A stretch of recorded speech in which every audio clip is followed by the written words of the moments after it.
Hey everyone, welcome to The Real Chef Curry. I'm your host, The Real Chef Curry, and today we're going to be making a delicious recipe of eggplant parm, so let's get to it.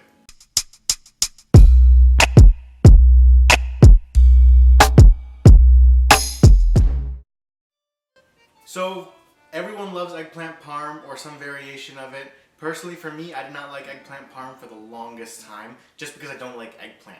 However, when my mom introduced me to this recipe, it was kind of like her twist on it, and then I introduced my own twist to it. It just turned out fantastic, and now I can eat it all the time. I can eat like the entire plate, lick it clean. That's how good it is. So we're not only going to teach you how to make eggplant parm, but I'm also going to go over my spicy marinara recipe.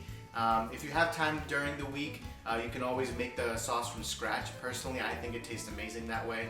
However, if you're in a rush or you're just trying to make it on a weeknight, you can always get some sauce from the store, your favorite sauce, add some extra seasonings or whatever you like to it, and make the recipe that way. However, all I know is at the end of the day, you're still going to get a delicious eggplant parm recipe that's going to taste fantastic, so you're definitely going to love it. So let's get to it. Today we are making eggplant parmesan. We have taken 6 slices of eggplant, that's about 3/4 of an eggplant. We have taken 1 cup of breadcrumbs, half a cup of Parmesan cheese and 2 teaspoons of Italian seasoning.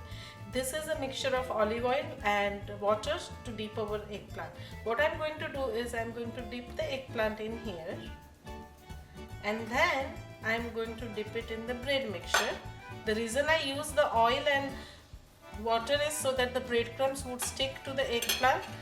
People can also use eggs, but we wanted to make it completely vegetarian dish, so that's why we are not using egg.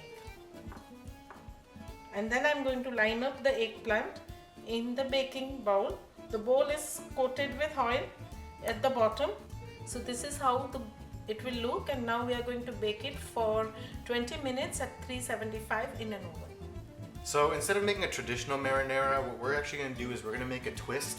We're going to make a spicy marinara just because I like the kick that it gives. So the ingredients that you're going to need to make a simple spicy marinara sauce, you're going to need half a cup of tomato paste, 4 cloves of garlic, a cup of onions, 2 cups of chopped tomatoes. You're going to need a teaspoon of garlic salt. I just prefer that over regular salt just because it adds more depth to the flavor.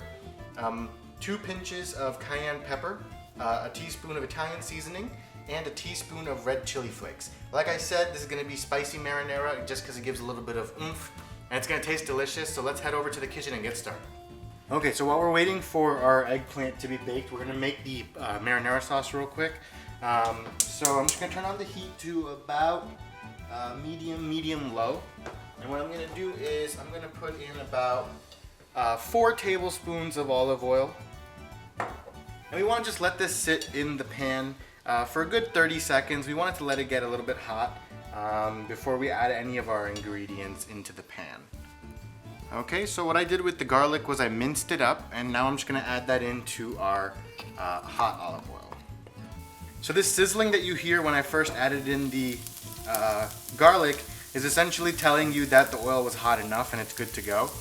And you want to just basically saute the garlic in here until you really start smelling the fragrance of the garlic coming through, and you see it starting to get a little bit more crisp. The best thing about using fresh garlic is you always have that nice aroma coming through. So now that our garlic is getting a little bit crispy, I'm going to add in our onions.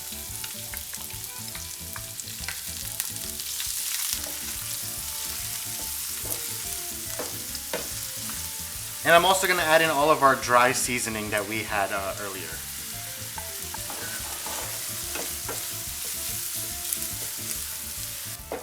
And essentially now what we want to do is we want to just saute this until the onions become a little bit translucent and a little bit clear, and they also become a little bit softer as well. And we're not going to try to stir it too much because the more you stir, the more heat that you're removing from the pan itself. So we're just going to let it sit for about maybe 2-3 minutes until it becomes transparent. And then what we're going to do is we're going to add in our tomato paste, and then we'll add in our tomatoes at the end. Because our tomatoes are essentially the star of the dish and they're also very soft and release a lot of water, you want to wait until the end to add those in. Okay, so now that you can see that our onions are becoming a little bit more clear, what I'm going to do is I'm going to add in our tomato paste, and we're just going to let it simmer for about 2-3 minutes. until everything is well mixed together in the pan.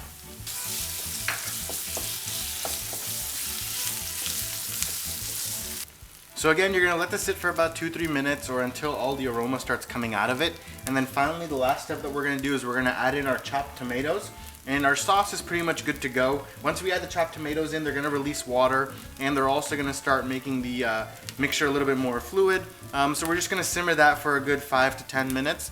And then at the end, we're gonna add a dash of cream or maybe some cheese just to bring a little bit of creaminess into our mixture. Okay, so now I'm just gonna add in our tomatoes. And if you feel like your tomato mixture and your tomato paste is sticking to the bottom of the pan, you can always add a little bit of water just to help speed up the process a little bit.